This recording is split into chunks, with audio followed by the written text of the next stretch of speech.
Badan Penanggulangan Bencana Daerah BPBD Provinsi Sumatera Selatan bersama TNI Polri tetap memfokuskan patroli darat untuk pemblokiran, pembasahan, dan pemadaman lahan yang terbakar di wilayah Sumatera Selatan.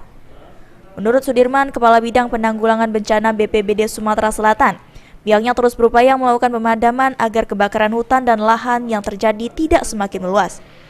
Bersama TNI Polri, BPBD Sumatera Selatan melakukan 3 jenis operasi, yaitu pertama, operasi pemblokiran api yang sudah membakar lahan agar tidak menyebar ke lahan lainnya, operasi pembasahan, yang mana operasi ini membasahi lahan-lahan yang masih utuh, dan yang ketiga, operasi pemadaman dengan melakukan pemadaman di titik lahan yang terbakar. Ditambahkan Sudirman, potensi kebakaran hutan dan lahan masih bisa terjadi di seluruh kabupaten, kota di Sumatera Selatan, karena cuaca ekstrim dan panas masih terjadi.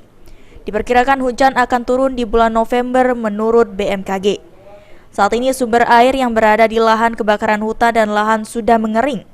Untuk helikopter waterbombing ada 5 diperbantukan dari BPBD. Masih semakin menyebarnya ini gimana Pak? Ada solusinya Pak? Jadi, antisipasinya Pak? Saat ini untuk kalau melihat kondisi sekarang ini memang sudah cukup ekstrim ini. Untuk sekarang kita setiap perusahaan baik itu perkebunan HTI membuat kanal blocking, walaupun kanal blocking itu penyekatan untuk jangan sampai kebakaran itu menjalar ke tempat lain. Dan tim Manggala Agni ataupun RVK perusahaan perkebunan masyarakat peduli api sudah standby di konsensi masing-masing ataupun di luar. Tanggung jawab perusahaan PT Perkebunan atau Perhutanan bertanggung jawab.